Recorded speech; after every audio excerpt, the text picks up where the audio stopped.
Hey, good morning, ladies and gentlemen of the jury. We're sa 99.9% sa pera. I-introduce ko lamang po kayo sa amin pong subdivision. Ano po? Rica Homes Subdivision, Mikawayan City, Bulacan. Opo, Bulacan. Ang siyempre flood control capital of the Philippines. Ano po? Medyo talasan nyo lang ang inyong mga mata at baka hindi nyo makita ang mga multo namin po ditong mga flood control. So pag dito po kayo papunta, galing kayo doon sa loob ng subdivision, papunta po rito sa kanan, papunta Maynila po yan. Po, pagka kumaliwaan man kayo gawi rito, papunta po yan ng Baguio, Northern Luzon. So dito po tayo sa amin pong pamusong gate, o ano ba tawag dito? Ayan, karatula. Ano po? Para may ebidensya.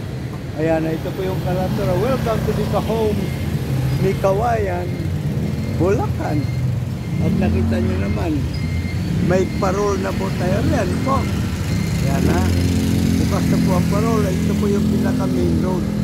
So kung mapapansin nyo po, malawak po ito, malapad, no ha? So alam nyo, ulang palapad dito eh. So dapat sa ganito kalaking subdivision, no, ang main road ay medyo 15 meters, 15 meters. Pero dito po, sinukat po ito, gis lamang po ito eh. Well anyway, kami po ay pumunta rito, traffic na rin po rito sa aming lugar. Ano po? At yan, mga Dicanyans po yan, mga beautiful Dicanyans. Ano po? Ngayon, kami po siyempre pumunta rito, bagamat medyo bahain. Nagtyagaan na po namin kasi subdivision, libre ka po eh. May gate, gated community, merong mga facilities, amenities. Punta po natin mamaya konti, ano po. At syempre pa, ito po naman ay tinambakan, so medyo mas mataas po na area ito. Nga lang, ang na-permission naman, yung mga katabi po namin. Sila yung mga medyo binabaha po. Alright, so yan po. Medyo kahit pa paano hindi na po masyadong sira-sira po ang aming entrada po rito. Anyway, sige po. Punta na po tayo doon sa iba pang sulok ng aming pong Rica Homes Subdivision. No po? Sige lang po kayo riyan. At tayo po ay medyo magmumotor papunta po sa kabilang Ibayo. Ito. Ano po? Okay, let's go.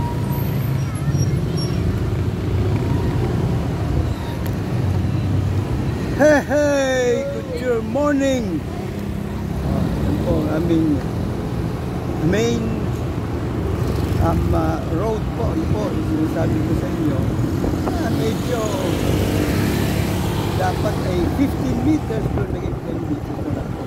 So kung makikita nyo po yung mga patsi-patsi doon sa ating mga dinaanan, yan po ay dahil sa masasabi natin sa standard na construction po. Ito, mabuti, ginawa na po nila ito banda rito.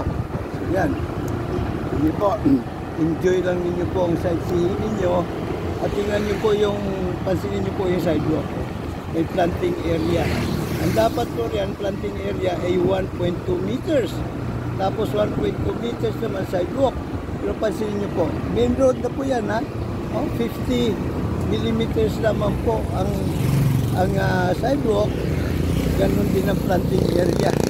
Yung iba nga po wala nang planting area. Katulad po dito, meron pa rito, may sidewalk pa, may planting area. Pero yung mga kumbaga inner street po rito, abay, wala na talagang sidewalk na lang na makitid.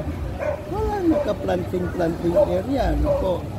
So ito po yung pinaka secondary road. Dapat ito ay mga 10 meters. So tingnan nyo naman, nakitid na po. Kitid na. Siguro ito ay mga 8 na lang.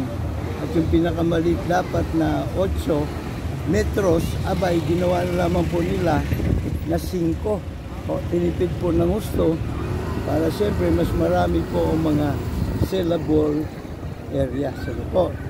So ito naman po ang ating clubhouse. Ayan po yung clubhouse po dito.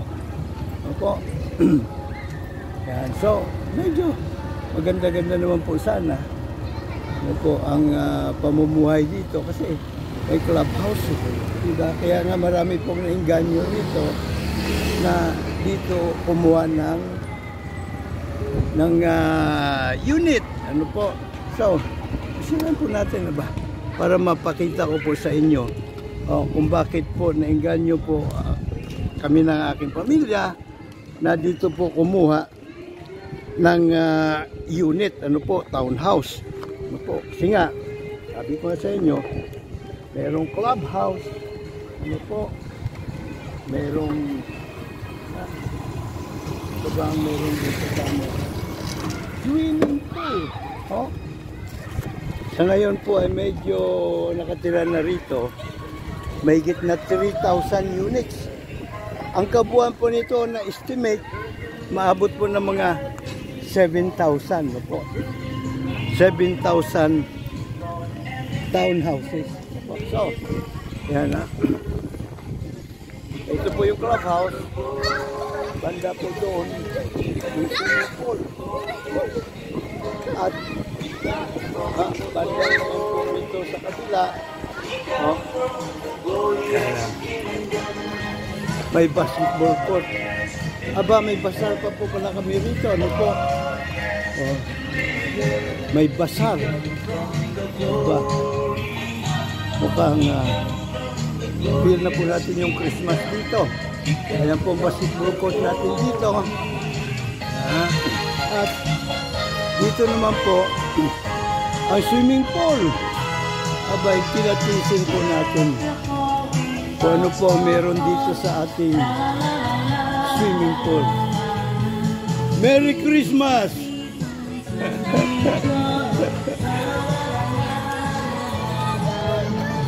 Ayan po. Sa kabuang bilang po na town units po dito ay umaabot po ng 3,000, 7,500, something like that no po. Pero kita mo naman, lit-lit ng ating swimming pool. Ayos ba? Magaling ang tubig? Ha? Ha? Maalat? Pambi. May dagat na. Naku po. O yan ha. Eh, kasi ito sa amin, gilid lang ito ng subdivision, eh nasa gilid po kami ng Marilao River at Mikawayan. Ito naman po yung aming playground. Paglaruan yung mga bata, pagaman medyo maliit. At bandaro naman po,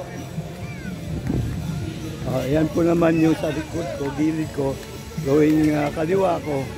Ayan naman po ang PMO office, ano po.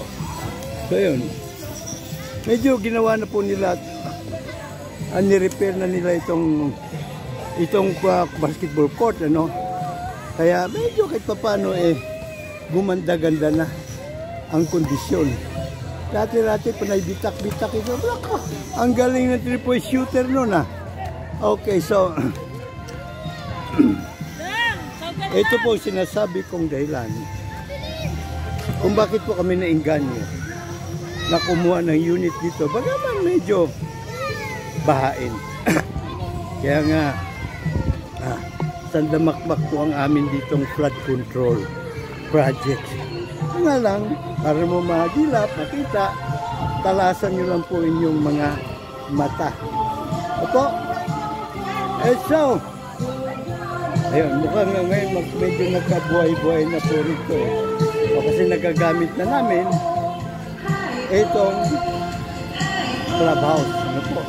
Dito mukha nung mga bago pa lang kami dito, abay pinagkakait sa mga homeowners itong clubhouse. Ano po? At dyan po umpisa ang laban ng mga Dicanians para sa mga karapatan ng mga legitimong homeowners dito po sa aming Dica Homes Mikawayan subdivision ito.